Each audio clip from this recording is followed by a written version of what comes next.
Assalamualaikum teman-teman. Kami dari kelompok 3 akan mempresentasikan tentang metodologi AMDAL penapisan. Assalamualaikum warahmatullahi wabarakatuh. Saya Riza Ayuna Fitasari. Di sini saya akan menjelaskan tentang metode penapisan bertahap. Dalam metode ini, penapisan dilakukan secara bertahap dengan beberapa langkah secara berurutan. Pada umumnya, penapisan hanya terdiri atas 2 atau 3 langkah saja dalam melakukan tugasnya. Pejabat yang berwenang menampis berdasarkan kriteria yang eksplisit atau implisit dan memasukkan usulan proyek ke dalam salah satu dari 3 kelompok.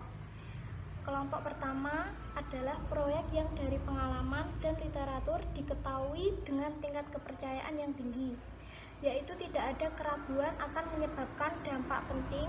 Dampak penting ini dipengaruhi oleh ukuran, rancangan bangunan, dan lokasi proyek tersebut.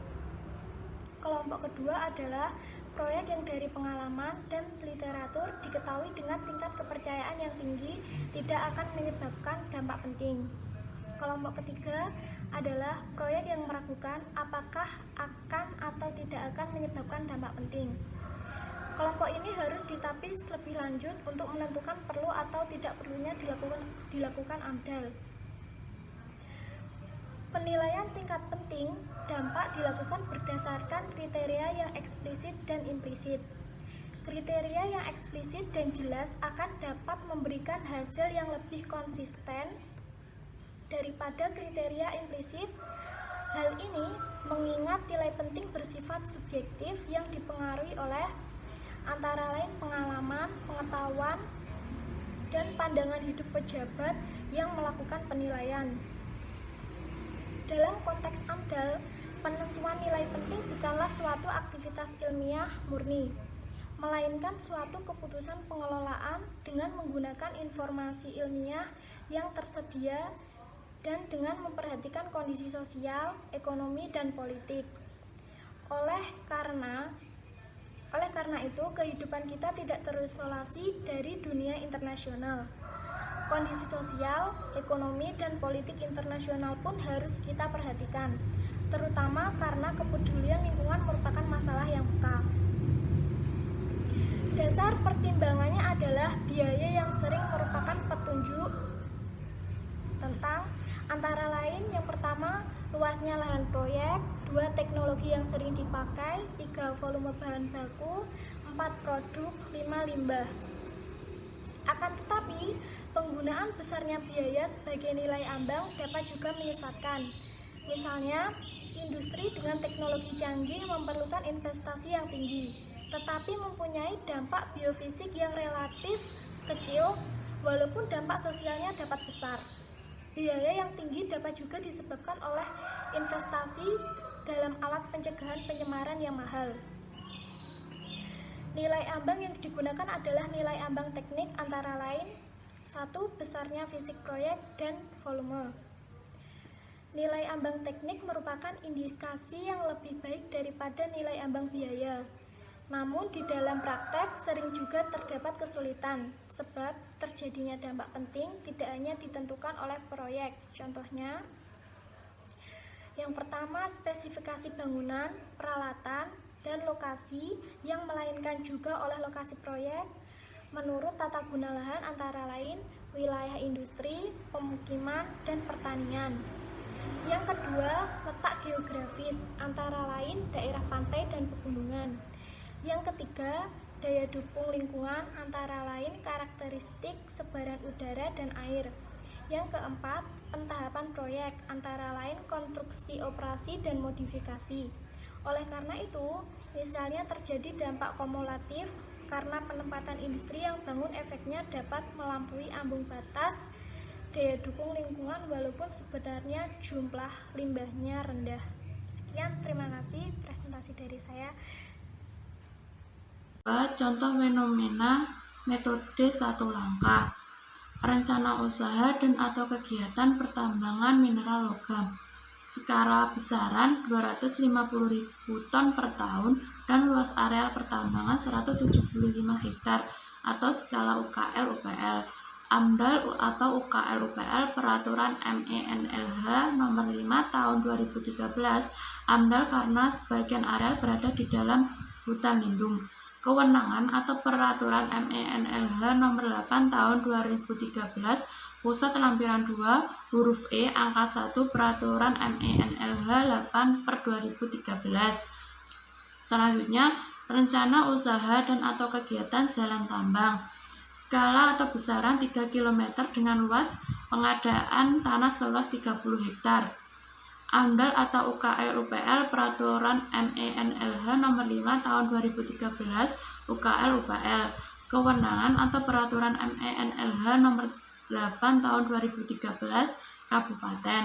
Rencana usaha dan atau kegiatan tersebut pertama diizinkan oleh PUU. Yang kedua, wajib AMDAL dengan pendekatan studi AMDAL terpadu. Yang ketiga, kewenangan KPA pusat. Terima kasih. Saya Elisa Cintayu, saya akan menjelaskan materi berikutnya yaitu tentang contoh fenomena masing-masing metode penapisan. Yang pertama, contoh fenomena metode penapisan bertahap. Di Kanada digunakan apa yang disebut nilai ambang kepedulian yang dikaitkan dengan kriteria penting secara umum, misalnya kesehatan, sumber pendapatan, reaksi dan konflik tata guna lahan. Nilai ambang kepedulian merupakan nilai maksimum atau minimum atau nilai lain untuk dampak lingkungan atau penggunaan sumber daya yang apabila dilampaui akan membuat dampak itu menjadi penting. Dengan demikian, apabila suatu proyek mempunyai dampak yang melampaui nilai ambang kepedulian, proyek itu harus dilengkapi dengan AMDAL. Contoh nilai ambang kepedulian baku mutu udara. Walaupun nilai ambang ini dianggap berguna, namun diakui pula sering terdapatnya kesulitan untuk menentukan nilai ambang tersebut, terutama dalam hal mutu lingkungan yang bersifat kualitatif. Apabila terdapat dampak yang masih belum diketahui atau nyata penting, proyek tersebut harus melakukan evaluasi pendahuluan lingkungan. Saya Melanbela Andriana akan memberikan contoh tentang fenomena penapisan yang ada di Indonesia. Aspek hukum pelindungan kawasan industri di Semarang dari pencemaran limbah, pengelolaan lingkungan adalah upaya yang terpadu untuk melestarikan fungsi lingkungan hidup yang meliputi kebijaksanaan, penataan, pemanfaatan, pemeliharaan, pemulihan, dan pengendalian lingkungan hidup. Nah, secara umum, pengelolaan secara terpadu menghendaki adanya keberlanjutan dalam pemanfaatan sebagai kawasan yang dimanfaatkan untuk berbagai sektor pembangunan. Nah, wilayah ini memiliki kompleksitas isu, permasalahan, peluang, dan tantangan sistem perizinan. Jadi di pasal 18 UU PLH menyatakan setiap usaha atau kegiatan yang menimbulkan dampak besar dan penting bagi masyarakat atau bagi lingkungan hidup wajib memiliki analisis mengenai dampak lingkungan hidup untuk memperoleh izin melakukan usaha atau kegiatan. Nah, sebagaimana yang dimaksud pada ayat 1 yang diberikan pejabat yang berwenang sesuai dengan peraturan perundang-undangan yang berlaku. Sebagaimana yang bermaksud itu dicantumkan persyaratan dan kewajiban untuk melakukan upaya pengendalian dampak lingkungan hidup. Contoh yang dimaksud itu antara lain tentang kuasa pertambangan, yaitu usaha dalam bidang pertambangan. Lalu yang kedua ada usaha industri, usaha dalam bidang industri. Lalu di dalam melaksanakan sistem perizinan diatur pula dalam berbagai pasal, yaitu dalam pasal 19, pasal 20, dan pasal 21. Pasal 19 ayat 1 menyatakan bahwa dalam menerbitkan izin menerbitkan usaha atau kegiatan itu perlu diperhatikan beberapa hal, yaitu adanya rencana tata ruang, pendapatan masyarakat, dan pertimbangan dan rekomendasi pejabat yang berwenang yang berkaitan dengan usaha atau kegiatan tersebut. Dan di Indonesia itu menganalisis dampak lingkungan hidup yang diatur dalam PP nomor 27 tahun 99. AMDAL itu merupakan kajian yang mengenai dampak besar dan penting bagi suatu usaha atau kegiatan yang direncanakan pada lingkungan hidup. AMDAL sangat diperlukan dalam pengambilan keputusan dalam penyelenggaraan usaha atau kegiatan. Terima kasih. Assalamualaikum warahmatullahi wabarakatuh. Selanjutnya adalah metode penapisan satu langkah. Penapisan dapat didasarkan pada kriteria eksplisit yang berupa daftar yang memuat jenis proyek yang diyakini akan menyebabkan dampak penting. Dampak tidak saja ditentukan oleh jenis proyek, melainkan juga oleh sifat lingkungan. Daftar tersebut dilengkapi dengan bagian yang memuat lingkungan yang rentan. Proyek dalam daftar ini atau proyek yang berlokasi dalam daerah rentan diharuskan melakukan AMDAL. Metode penapisan satu langkah ini adalah metode penapisan yang digunakan oleh Indonesia. Metode dengan daftar positif sangat sederhana. Pemerintah membuat daftar proyek yang harus dikenakan AMDAL. Kemudian daftar ini digunakan sebagai kriteria penapisan. Yang ada dalam daftar harus membuat AMDAL, dan yang tidak ada dalam daftar tidak perlu membuat AMDAL. Karena metode ini sederhana dan mudah, maka hasilnya dapat dicapai dengan cepat dan konsisten. Metode penapisan satu langkah ini memerlukan birokrasi yang pendek. Jumlah tenaga yang diperlukan dapat dibatasi. Persyaratan tingkat pendidikan dan pengalaman juga tidak tinggi. Ini sangat penting untuk Indonesia, terutama di daerah. Metode ini tidak menambah ekonomi dan biaya tinggi. Bisa teman-teman lihat di gambarnya, di situ ada semua proyek, kemudian disaring dengan penapisan dengan daftar positif sebagai kriteria. Setelah melalui proses tersebut, nanti proyeknya akan menimbulkan dua kesimpulan. Yang pertama, proyek itu masuk dalam kriteria di dalam daftar, kemudian proyek tersebut tidak masuk dalam kriteria di dalam daftar. Kalau misalnya tidak termasuk dalam kriteria atau tidak masuk dalam daftar, maka proyek tersebut tidak perlu melakukan AMDAL. Tetapi jika proyek tersebut masuk di dalam daftar, maka proyek tersebut memerlukan AMDAL. Sumarwoto menjelaskan bahwa penapisan satu langkah didasarkan pada kriteria eksplisit, yaitu daftar yang memuat jenis proyek yang tanpa keraguan akan menyebabkan dampak penting. Disarankannya untuk kondisi Indonesia sebaiknya menerapkan penapisan satu langkah sehingga ekonomi biaya tinggi dapat dihindari. Karena sederhana, maka hasilnya dapat dicapai dengan cepat dan konsisten. Indonesia telah membuat ketentuan proyek-proyek yang wajib dilengkapi AMDAL dan yang tidak wajib dilengkapi AMDAL, tetapi diharuskan melakukan UKL atau UKL dan UPL. Maksudnya seperti ini. Di Indonesia ini telah disusun mana proyek yang memerlukan AMDAL dan mana proyek yang tidak memerlukan AMDAL. Jika proyek tersebut memerlukan AMDAL, maka harus menyusun analisis dampak lingkungan. Tetapi jika proyek tersebut tidak memerlukan AMDAL, maka diharuskan untuk melakukan UKL dan UPL. Hal ini tertera dalam keputusan Menteri Lingkungan Hidup, yaitu Peraturan Nomor Kep 11 /Men-LH/3/93 tentang jenis usaha atau kegiatan yang wajib dilengkapi dengan analisis dampak lingkungan. Dan hal ini telah ditetapkan sejak 19 Maret 1994. Yang diukur, tenaga ahli yang dibutuhkan sesuai dengan sumber daya yang tersedia.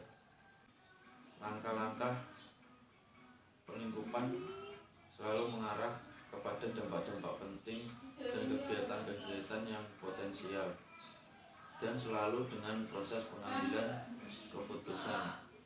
Suatu dokumen AMDAL yang dihasilkan dengan perlingkupan yang tepat akan menghasilkan kemudahan dalam proses pengambilan keputusan untuk menetapkan suatu rencana usaha atau kegiatan yang diajukan. Pegangan yang dapat digunakan dalam perlingkupan adalah mengangkat komponen-komponen kegiatan yang penting dan komponen-komponen lingkungan yang diperkirakan akan terkena dampak penting dalam batas-batas wilayah suatu yang bersangkutan. Sebagai pendekatan untuk perlingkupan dampak yang penting menggunakan kriteria sebagai berikut. Yang pertama, jumlah manusia yang terkena dampak. Yang kedua, luas wilayah persebaran dampak. Yang ketiga, lamanya dampak berlangsung. Keempat, intensitas dampak. Yang kelima, banyaknya komponen lingkungan yang akan terkena dampak. Yang keenam, sifat kumulatif dampak tersebut.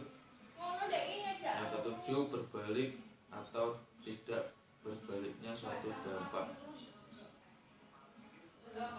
Beberapa wilayah studi berkaitan dalam upaya perlingkupan ada 4, yaitu batas proyek, batas ekologis, batas sosial, dan batas administrasi.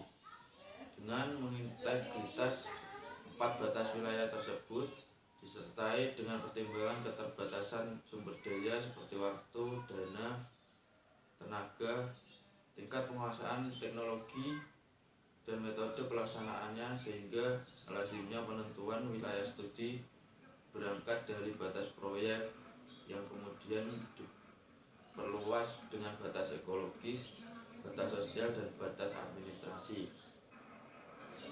yang dianggap relevan.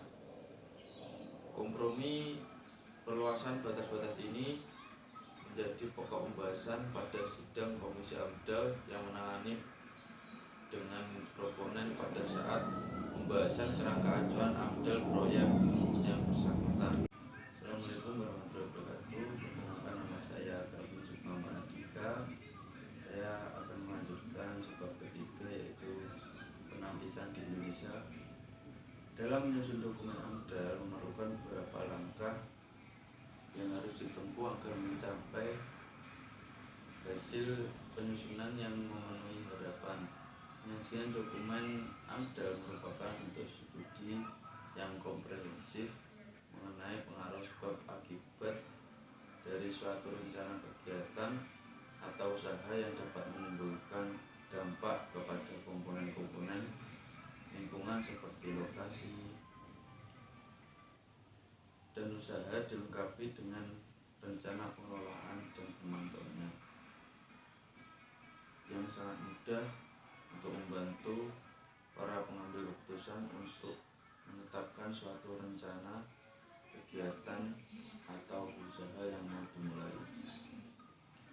Adapun jenis-jenis metode yang diperlukan antara lain metode perlingkupan, metode penentuan adanya dampak, metode pengumpulan data biografik, metode penentuan dampak penting, metode analisis dampak lingkungan, dan metode identifikasi, prediksi, dan evaluasi dampak lingkungan.